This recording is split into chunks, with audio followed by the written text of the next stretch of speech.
You're listening to the Stateside Madness Official with yours truly, Albino Brown of the Ska Parade radio show. Hi there, folks out there. I'd like you and me, Tommy McGuire in this combo. Hello, and welcome to the Stateside Madness podcast, the one and only podcast of the official Madness American fan service. I'm Laurie, along with my co-host Poly, here to bring you news, reviews, and deep dives into the nutty sound of the British pop band Madness.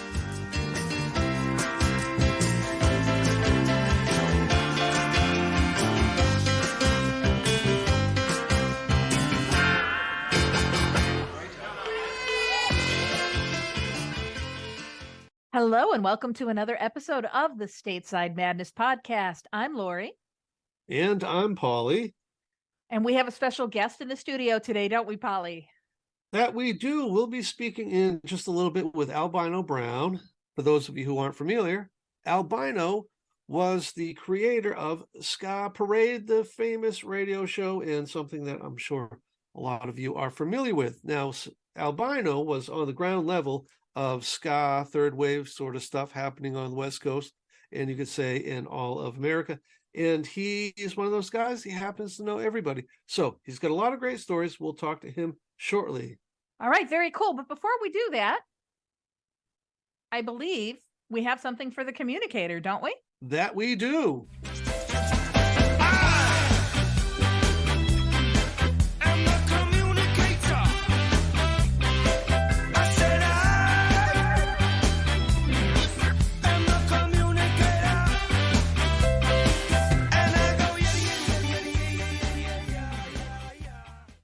All right, so on the communicator today, we spoke on last episode that I'll be making a trip to the UK to hang out with some Madness fans. As part of that, I'm going to be guest hosting on the Coast Train radio show on 106 FM. So if you're in the vicinity of Newcastle and you can receive 106.6 FM, that is going to be on Wednesday, March 29th at 8 p.m. Now, our friend and friend of the show, Mr. Scurf, he hosts that show. He was nice enough to invite me along, and I'm very thankful for him. So, he's awesome. I love that guy. Beautiful man, and I look forward to seeing him, and it's going to be a great deal of fun.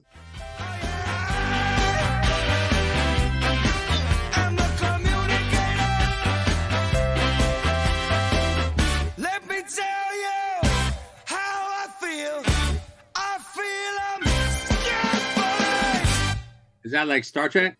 Close. Yeah. Beam me up, Scotty. I know. No, Poly. Beam me up, Poly. No, I think I would be the engineer. I think Poly would be the ensign red shirt. Okay. That's right. I'm the one who dies first when we go down to the planet. All right, go down in style. We have Albino Brown here to chat with us. And Albino, what are you doing there? I'm a type of person that I like to finish one task before I go on to the next. So if you can bear with me, I'm just finishing up. I'm working on a cross stitch, and I just got one more point to do. Got it. So I just finished this. What do you think? It sucks. Oh, nice. Oh, it sucks, right? No, it's no. To the contrary, it's very special.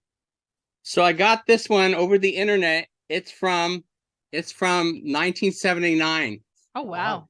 Somebody did a cross stitch Walt Japsko with the specials.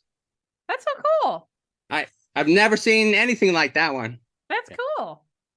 All right. I'm wearing a very special hat for your audience. Actually, I've never worn it before. And if you can see it, it's Madame Wong's in LA. And Madame Wong's was a Chinese restaurant in which Fishbone got their start. Their first show was there, Madame Wong's and the On Club.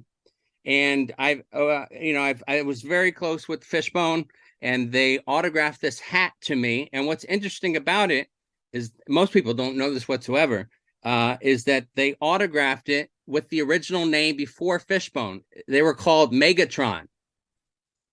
And so were you at that first auspicious show getting the hat signed? How did your association with them grow from there?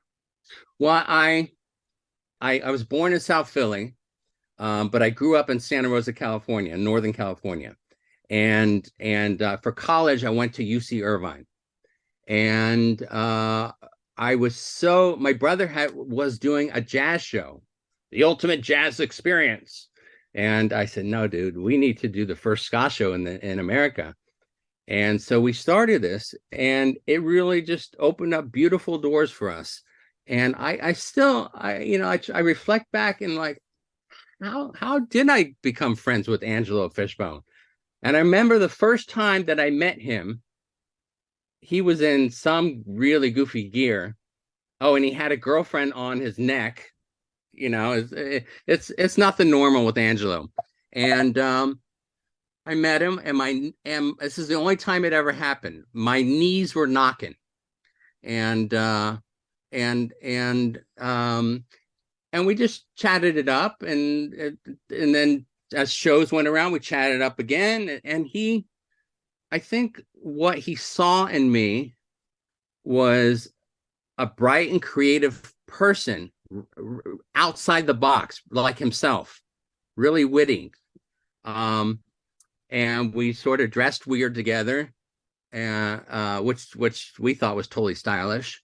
And I've had it's almost like a somatic experience with him. A lot of ups and downs. And I'm not going to talk about in detail some of it, but like I can't believe I was in a situation where he was in his worst state, and his mom and his ex-wife called me up and said that you are the most normal of his friends. We need your help. He was going through a very hard time. And I told him how I think it should be handled, and it worked out. Now, it's interesting about it is I do wonderful things for the guy, and I did a lot of film work for him. And one of the films that we came up with that I named was The Delusional Quandaries of Dr. Mad Vibe.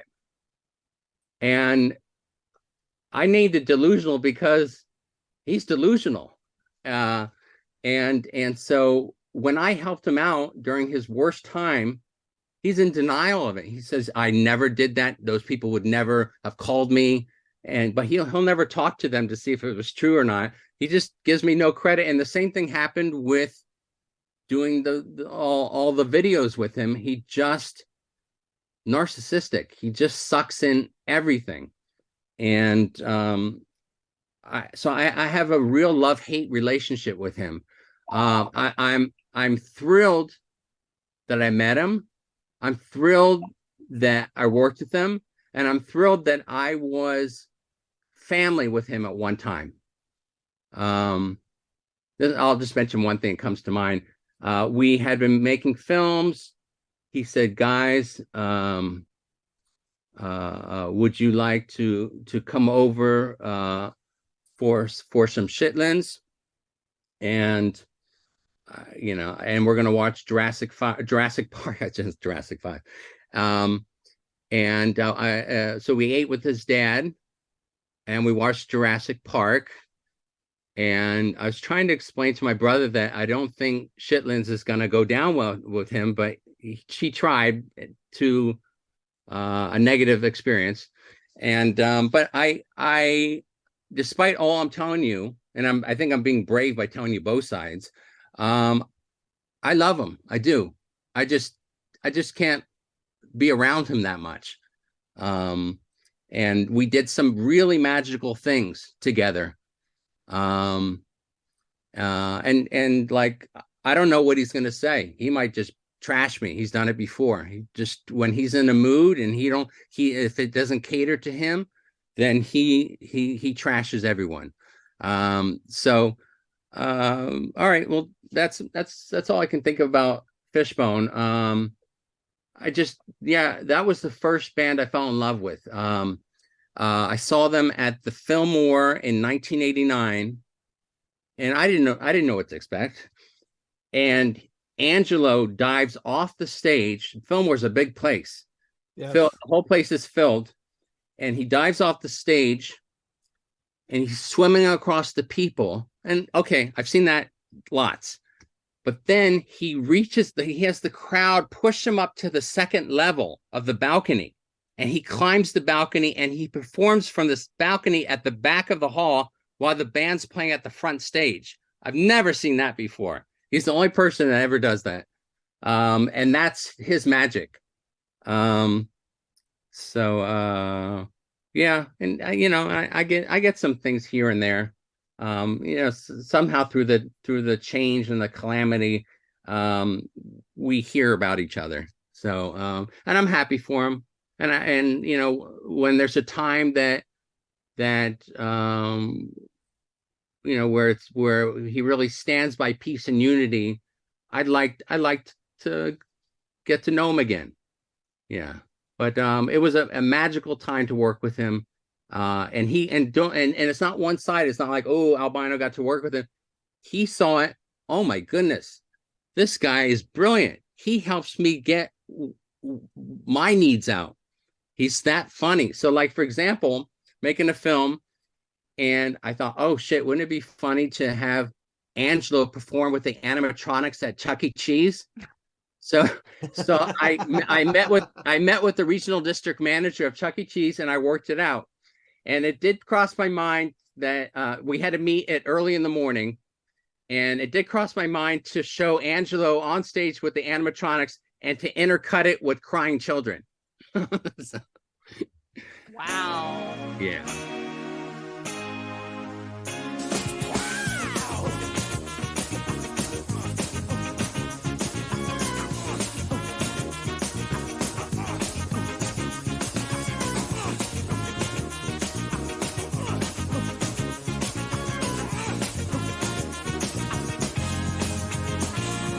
There once was a mob that wanted her. There once was a mob that wanted her. I know she's confused, she's my blood sister. Told me the blues that she's not the shiver.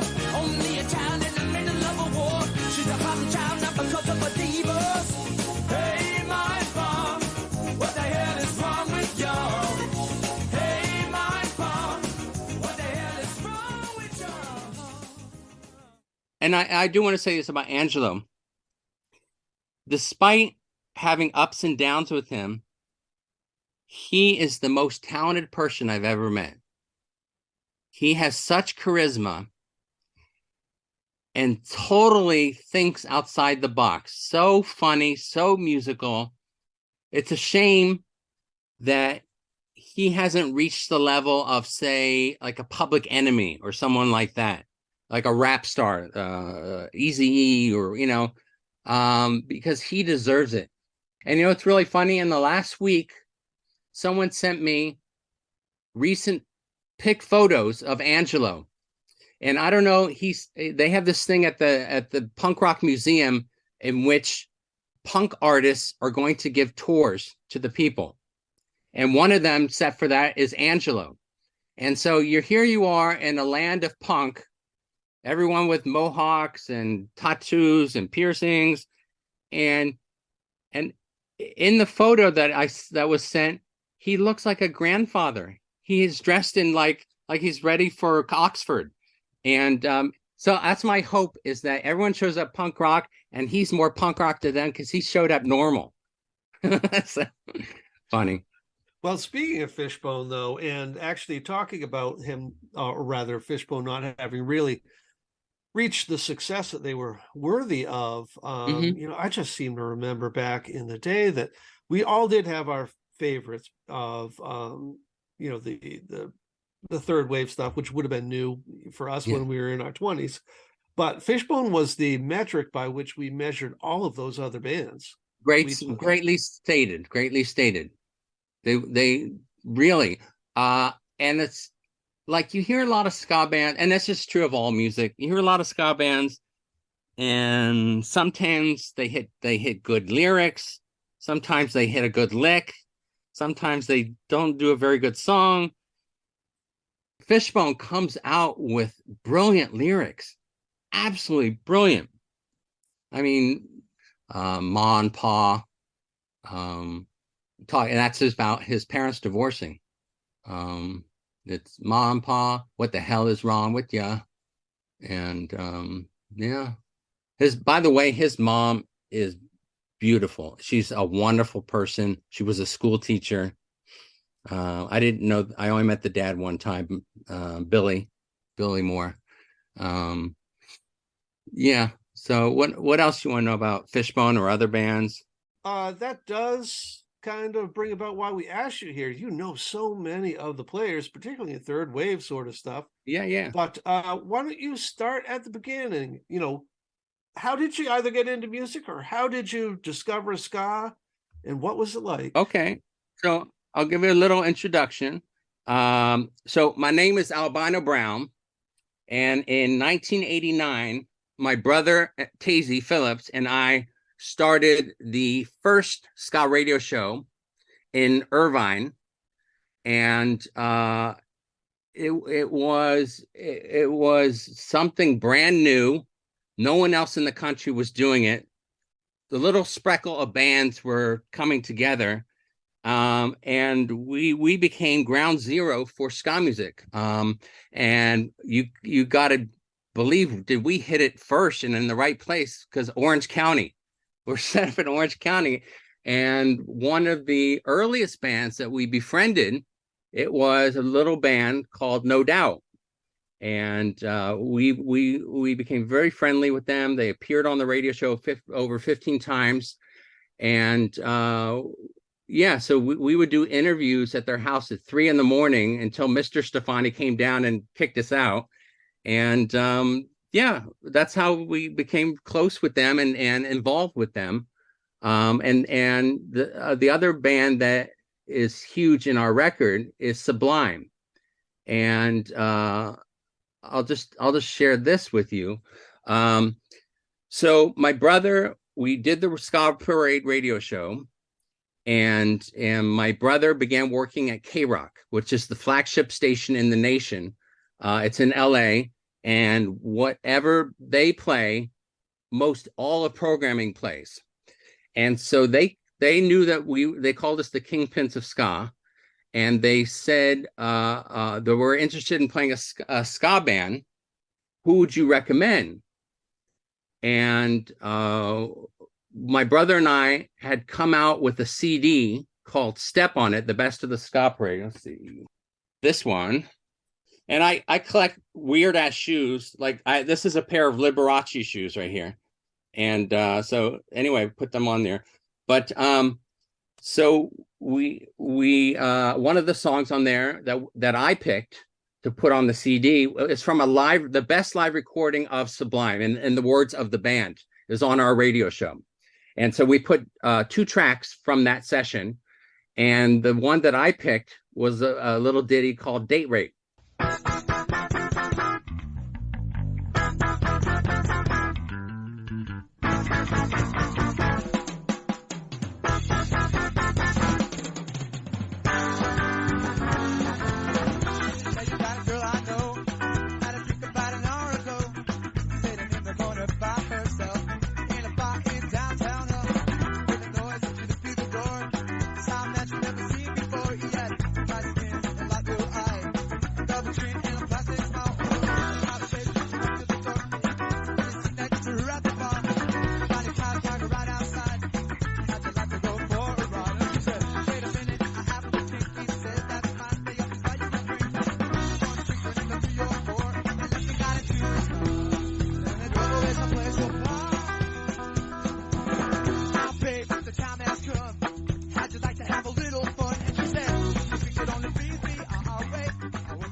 And so I thought, wow, this is a hit song. But not only that, they have lots of hit songs. But not only that, it sparks discussion.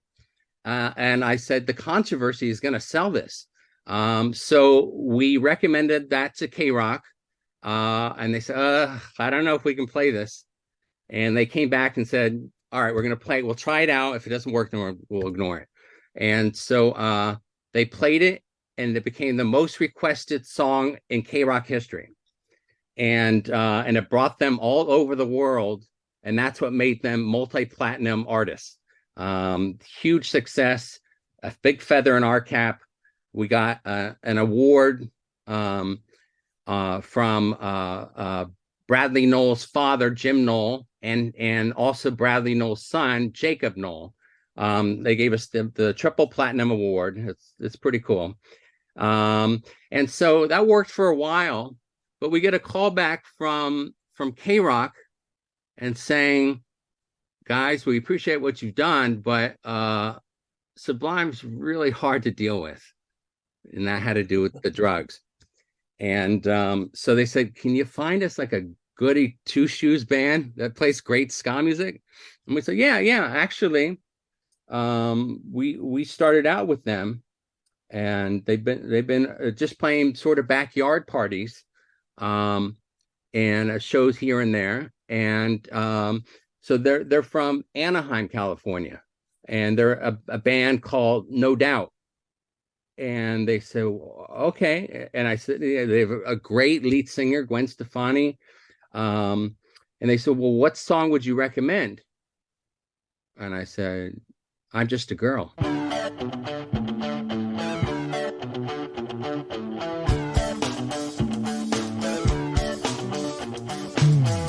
this pink ribbon off my eyes. I'm exposed, and it's no big surprise. Don't you think I know exactly where I stand? This world is forcing me to hold your hand. 'Cause I'm just a girl, a little lonely. Well, don't let me out of your sight. Oh, I'm just a girl, already in my dreams. So don't let me have any rights. Oh, I run it up to here. And wow, that hit big. And I couldn't just like the band's amazed, like, oh my goodness, did we really do this something at such great heights? Same with us. Like, we made our movement and catalyzed this so big, and we got another like 16 times multi-platinum award from No Doubt. And we just have a neat relationship with them. I keep in touch with Eric Stefani, and he's been very, very kind to me. And I should mention, Eric Stefani did our logo in 1989. And so yeah, he did it, and it's a parade, and it has I'm the first person in line with the beard. I just shaved my beard for the show yesterday. and then my brother's at the tail, being held up by the people. And then if you look towards the beginning, there's a guy in a striped shirt, and there's a girl next to him. And that's Eric Stefani and Gwen Stefani. Wow. So if you're interested, you can find our merch, and I'll just do a movement here to tell you. We have 4 CDs out. The very first one I showed you is the Step on It, the Best of the Ska Parade. And this is the one, I mean, the whole thing's pretty good. But the one thing that stands out is the live Sublime. And this is what broke them on K-Rock, and they said it's the best live recording of them. The next one that came out is the Ska Parade, Running Naked Through the Cornfield. And you'll hear a lot from Jump with Joey, and you'll hear a lot from the Equators and Let's Go Bowling. This is our best effort. This is a fantastic compilation. So I highly recommend that. And I'm going to tell you more as you ask me, but this is the Equators. The Equators are the Birmingham, UK reggae ska band that was signed to Stiff Records with Madness. And they were the inspiration for a little band called The Beat, or the English Beat. And so most people don't know about this one. It's fantastic. And I should mention that a really magic thing happened to me. I get a phone call, in England they call me Albino. And so I got a phone call and they said, "Hey, Albino." And I said, "Who's this?" He says, "It's your friend Dave." "Who? Dave Wakeling? English speaking?" "Yeah, it's Dave." I said, "Well, what's up?" He said, "I've been thinking a lot about it, and I would like to, I've been writing some ska songs, and I'd like to run them by you, and maybe we could produce them." And then as it worked out in the studio, he says, "I love your voice. I want you to sing with me on the recording." So on the song Age of 5, I got to sing with Dave Wakeling from the English Beat. Magic.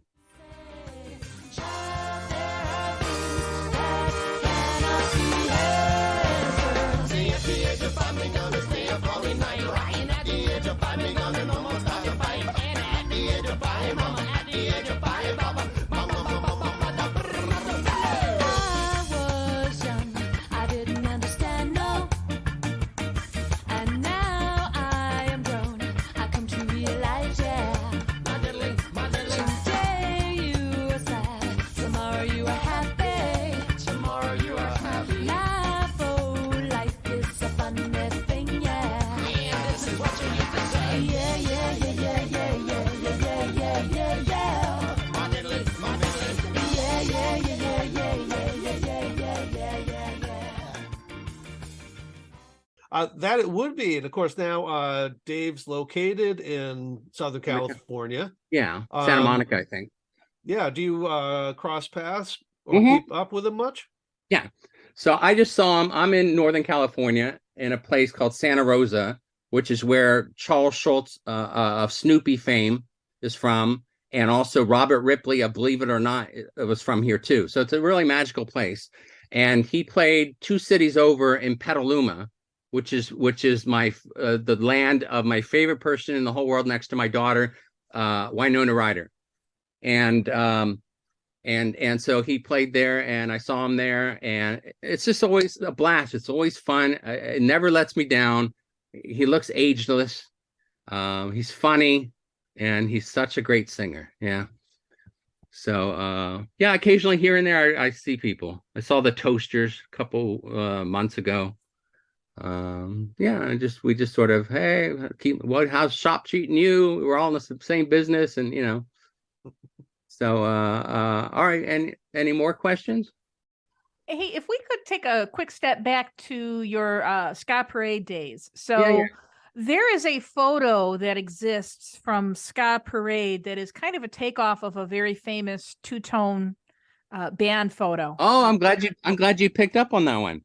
So there's a famous it really a pinnacle. It's something they would hang in the museum, and it's the Specials, Madness, and the Selector on the first two-tone tour, sitting on Brighton Beach, and you see all the cast of members. And I've never seen anything else to compare until it happened to us. My brother and I, we put on the Ska Parade Running Naked Through the Cornfield CD, and it was unreal. Everybody showed up for us. You could only hope, oh, this person will show up, that part. So and the band that we hired was, of course, Fishbone. And so in the photo, you'll see my brother in the front next to Travis Barker from the Aquabats and Blink-182 and Kardashian, whatever. And then you'll have behind him is me, and I'm next to Gwen, and she's next to Tony from No Doubt. And then surrounded by us is bands like Skeletones, Freak Daddy, Siren 6. And behind them is Angelo with his which would later be his ex-wife, and their little baby. I believe her name was Cheyenne. And so it's the same sort of zeitgeist that, wow, this whole community, and they came together in one little place, and it's like, and everyone made it happen for each other. It wasn't like, oh, we're gonna make it and sabotage everyone else. It was a real peace and love and unity. And but I have to say that changes when you hit pop fame. It's more all for yourself. But at that time, it was a real community, and we came together, and that photograph really embellishes the photograph from Two Tone Tour. So definitely a moment in history. Oh, definitely. Very cool. And just to let you mention, that they're starting a thing in Vegas in March called the Punk Rock Museum, and they went through the network and contacted me, and I gave them some photos, and that's one of them. So hopefully they get the hint and show both photos back to back. So, speaking of that moment in history, what is now most commonly referred to as the third wave, you had a little something to do with hanging that tagline on there, didn't you? I was the actual person. I don't seem to get credit for it, but I was the actual person that came up with the term Third Wave Ska. And I came up with it in 1989. We released a video with Let's Go Bowling, the Skeletones, the Donkey Show, someone else, and it had Third Wave Ska on it. I wrote the first article on Third Wave Ska in 1994. So it didn't make sense to me. They came up with terms called post two-tone or ska revival. Now, it's not a ska revival because ska never died, and that didn't make sense. And post two-tone, it's a totally different sound than what was going on in Britain in the late 70s, early 80s. A totally different sound. There were it depends on stuff, but one band comes to mind is like kind of like the Skeletones. It was a combination of rock and ska.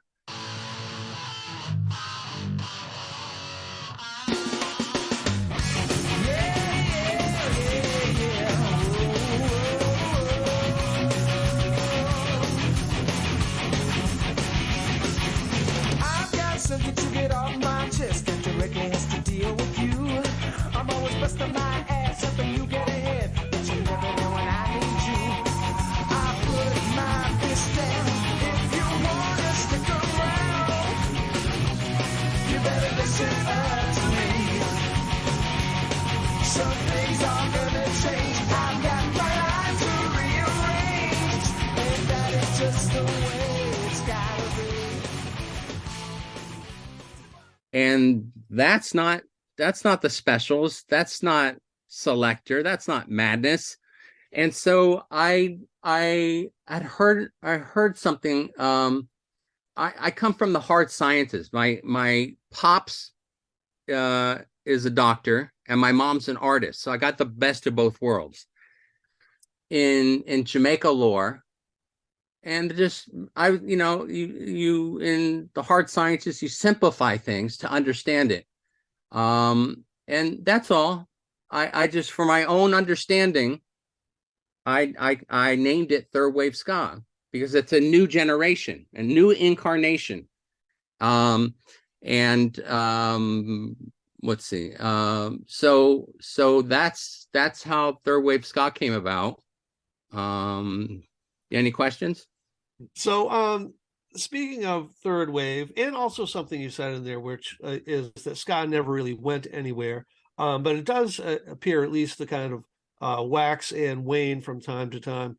But what is it about ska that you think is so enduring that it can last from the 1960s, cross oceans, and still stay relevant? And a part two to that question, do you feel or see or think there's a fourth wave happening? For me, that's scratching at the chalkboard. If there is, this is the same stuff that was in Third Wave Ska. So no, it's not fourth wave ska. And if it was fourth wave ska, I would hope that someone would come up with a better term than fourth wave ska. Because the number system there, but like two-tone ska, So yeah, I'm waiting for something brilliant to occur. And you know, I hope it's someone else, but if it takes me, then I'll do it again. So. Fair enough. The T-shirt that you showed us that Eric Stefani had designed. Yeah, that one. So you have a book specifically about the graphics that are associated with ska music. Is that correct? Yeah, absolutely. So it's unreal, but I'd like to say I spent 5 years on the book, but I actually spent 12 years. And that's a big part was the computer crashed. And I had to go to various people to try and save the drives. It took forever, a lot of money. And I had to redo most everything. So it was a real crusher, but I love this music. I love the project so much that I stuck it through. It's absolutely brilliant. I'm trained as a researcher, particularly in the hard sciences and in the law. Roger Steffens, he is Bob Marley's chief historian. And when I was 19, I got a phone call, and I didn't know this person. And he introduced myself. I'm Roger Steffens. I'm Bob Marley's chief historian. I've heard a lot of great things about you. And I have a world music magazine called The Beat. It's internationally distributed. I'd like for you to write a column on ska music for the magazine. Would you be interested?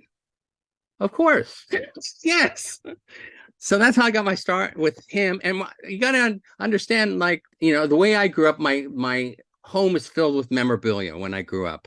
We celebrated everything. We had a jukebox and with the 50 songs and with swing music. You know, we collected all sorts of stuff. And I have that in my veins. And so quite naturally, I have a huge record collection. I love collecting records. I made great friends collecting records.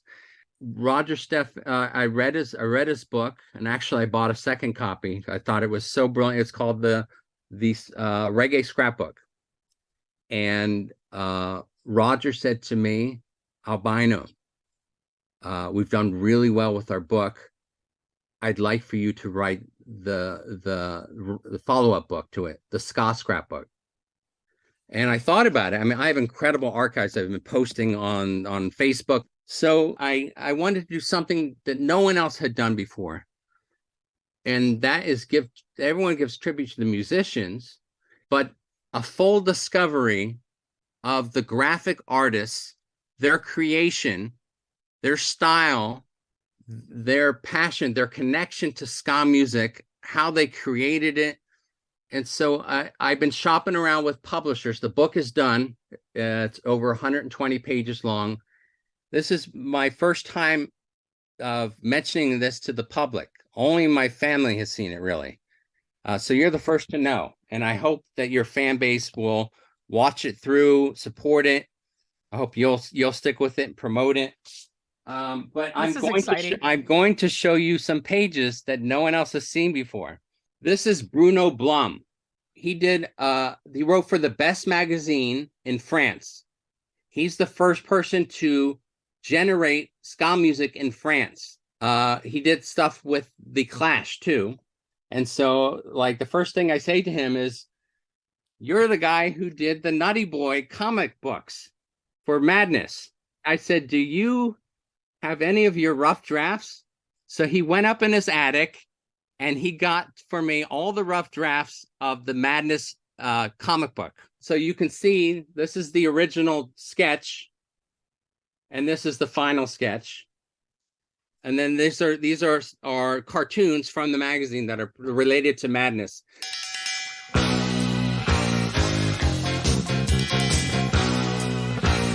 Naughty boys in nasty schools, headmasters breaking all the rules, having fun and playing pool, smashing up the woodwork tools. All the teachers in the pub, passing round a ready rub, trying not to think of when that lunchtime bell will ring again. Oh, what fun we had, but did it really turn out bad? All I learned at school was hasn't meant not break the rule. Oh, what fun we had, but at the time it seemed so bad, trying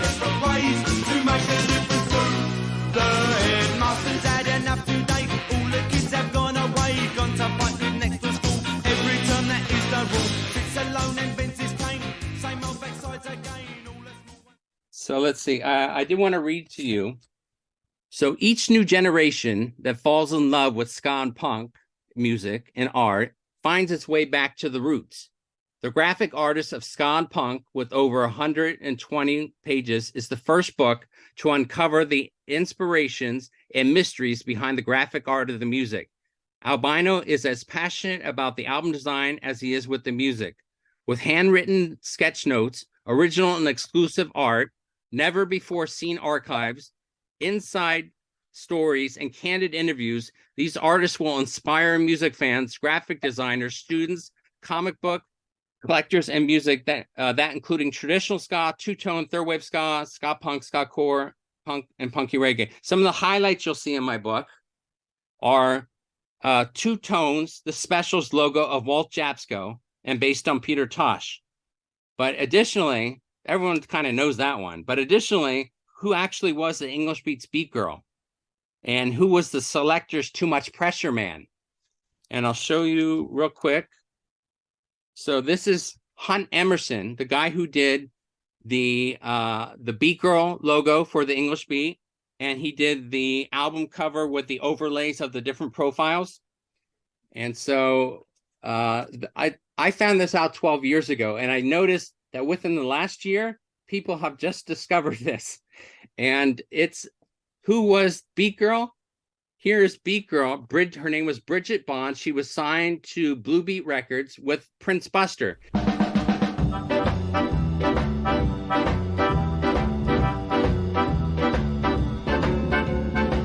beat, I'm a blue beat baby. Blue beat really drives me crazy. I wanna dance till the break of dawn. I tell the world the blue beat's born. It's got a spell on me. I'm a blue beat baby. Blue beat, I'm a blue beat baby.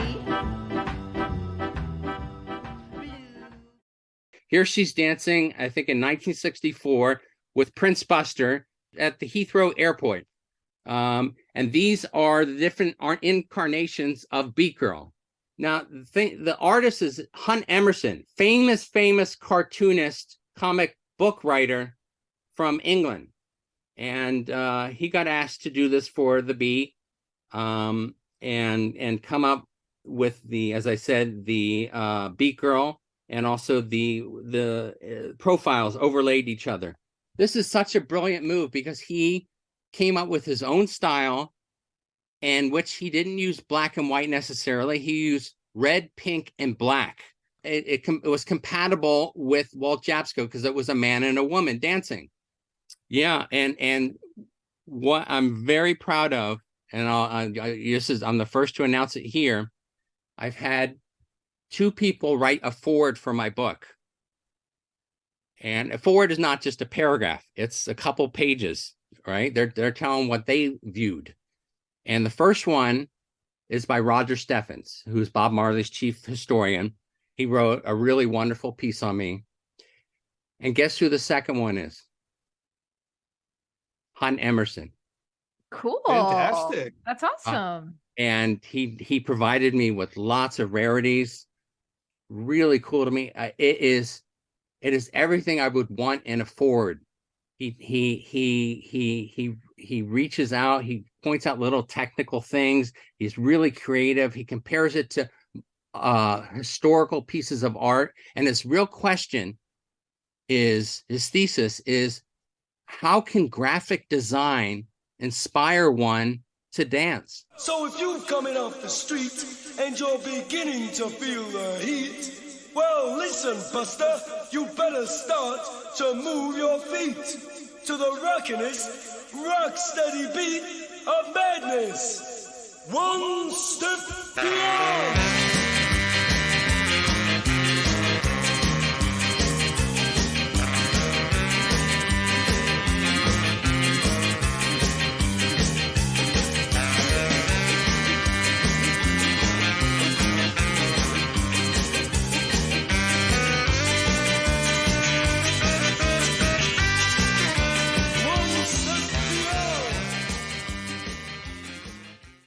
So, Roger wrote this about me when I shop around to the different publishers.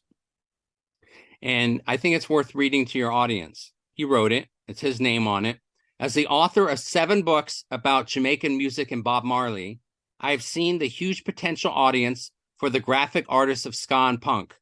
Albino Brown, an aviator of ska music, has taken a lifetime of passion and study of the form to create a unique, once-in-a-lifetime compendium of all the major graphic artists of ska. They have created brand new updates of their genre-defining works, especially for this book. I am certain it will become a standard work for future historians of this ever-regenerating genre, and its multi-generational fan base will embrace it immediately. Very few books are obvious, surefire hits. This, in my humble opinion, is one of them. Roger Steffens, reggae and Bob Marley historian, archivist, broadcaster, and author. High praise indeed. Yeah. Well, I'm looking forward to the book. How long do you feel it's going to be until it's on the market? Well, I'm done with the book, and I'm making the rounds, and these publishers take their time. I can't pressure them to do anything more. But the one thing I would ask your audience to, if anyone has a connection to publishers that would be akin to this book or to literary agents, please contact me, because this is such a slow moving process. And I hope that you're excited about it, that you want to see it. I'm so excited about it. It's finished. I want to see it in people's arms. I want them to say, oh my goodness, how could somebody put this together? And so if you can help catalyze the movement, please do, and message me on Facebook. And let me give, if you want to reach me, talk about ska music, have questions, you can contact me on Facebook under Albino Brown. And please look at my Facebook photos, because you will see rarities that you will not see anywhere else. People are coming to me like the punk rock museum, because no one else has what I have. Hey, could I show you a photo and you could kind of tell me the story behind it? Yeah. Oh, let's see. I recognize my brother. So no, this is the time that my brother and I met Madness. And the only reason that this happened, you have any guesses? No clue. Madness had said they will never tour America again. Why did they tour America again? Got it? I'm trying to Because of the success of No Doubt. Really? And Madness was a huge inspiration. Yeah, we've talked about that on our podcast. And so amazingly, Madness opened up for No Doubt. Wow, that had to be a dream come true for them. Yeah. I mean, for No Doubt. But yeah, so absolutely. This is you and Tazy with Suggs and Chrissy Boy. Exactly. Yeah. So I've had some really neat experiences, and there are times when I really reflect upon them, and I'm just really proud. I've met some really nice people, and I love their music. I appreciate them as a person. But I do want to talk about the Equators. The Equators is from Birmingham, UK, and they are the band that inspired the English Beach. And they are also the band that was signed with Madness to Stiff Records under David Robinson. I originally came in contact with them by writing for the Beat magazine, and I wanted to interview them. It's interesting. It's almost like a top secret band that nobody else wants to mention because they're using it for their own ammunition. And so bands that were greatly inspired by the Equators are the Untouchables, Let's Go Bowling, The Donkey Show, and so forth. The CDs, I should mention, the 4 CDs that we have for sale are out of print in limited edition. So if you're thinking about it, go for it, because when they're gone, they're gone. They're going to be hard to find. And again, you can reach me through Facebook, Albino Brown, and message me. The next one is a song called Softly, Softly. And I pulled in Angelo to sing the lead. So to lead the backup band of the Equators. Now, as I said before, Angelo does things the way he wants to do it, no matter what. If he's going off the deep end, you say, Angelo, I'm a little concerned for your safety. No, I still want to jump. There's no stopping him. And so I'm producing him, and the song is entitled Softly, Softly. And it's about going through different ladies' houses at night trying to get nookie.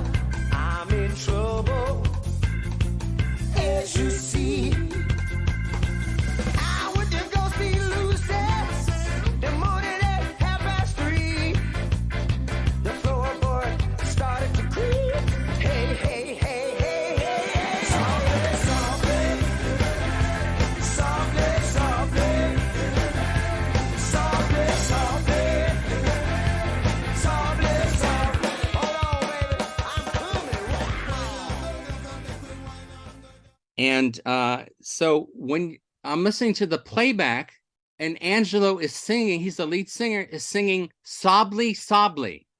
And I said, those aren't the lyrics, Angelo. How'd you even come up with that? It's listen to it. He said, oh no, I'm singing Softly, Softly. I said, no, listen to it, please, again. Softly, Softly, And so anyway, the good producer gets around it is you just increase the volume of the backup singers. He'll never know that, though. Well, he will if he listens to this. He's heard it. He likes it. Okay, all right. Yeah. Well, I've only got one other thing. We need to do a little bit of housekeeping. We want you to pick, probably, I would say, for the closing song, your favorite Madness song. I generally try and stay away from the popular ones. I try and pick something avant-garde, unique, and I couldn't do that with Madness. They no doubt followed the tread of Madness, and that was they played ska, but they learned that if you go above ska and you include it with your music and go to a broader spectrum to play pop music, you'll find more people to support you. And so I have to say that the song that I want you to play is Our House. I couldn't find anything better than that. Perfect. We will talk soon. Thank you so much. Wow. I had no idea that he was so involved with so many third wave ska artists that we know that we've talked about here on the podcast. That's amazing. Yeah, that it is. He was very keen on sharing everything he knows and all his stuff with people. So do check him out on Facebook at Albino Brown. Look on our YouTube channel because he's showing a lot of these things that you won't get the benefit of seeing if you're just listening to us. So we're going to put a video up so you can take a look at everything Albino was showing us for our little show and tell segment. Yes, I think we'll probably have a couple little snippets that will be dropping during the week. So definitely keep an eye out. We have another interview scheduled in a couple of weeks, and I'm excited because I've been trying to get this person in the studio for a while, but I don't want to say who it is and jinx it. Right. So it is not a band member, but it is somebody close to the band. True. So yeah, this was a lot like losing the fish on the line a couple of times for us, and we've tried to connect. Let's hope that it happens for the next episode, and if it does, you will know when we put it online. For sure. All right. Well, thank you again for listening. It's a goodbye from me. And that's a goodbye for me. Go get a beer, Stateside Madness.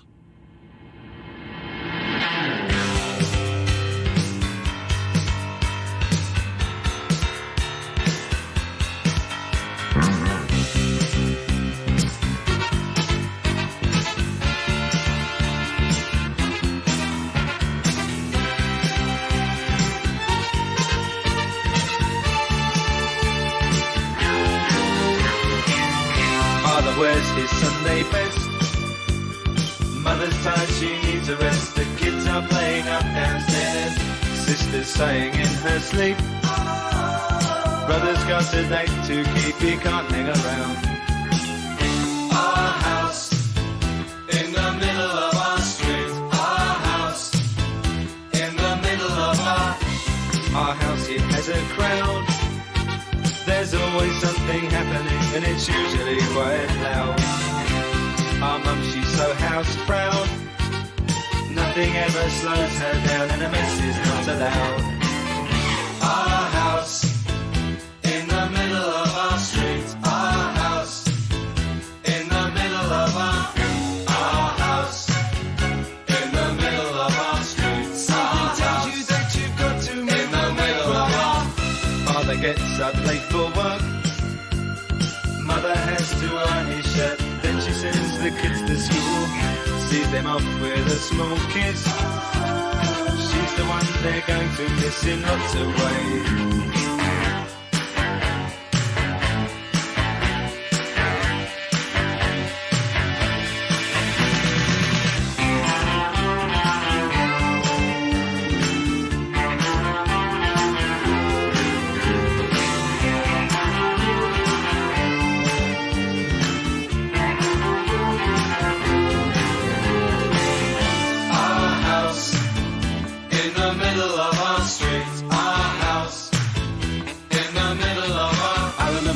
And everything was new when we would have such a very good time, such a fine time, such a happy time. And I remember how we'd play, simply waste the day away. Then we'd say nothing would come between us, two dreamers.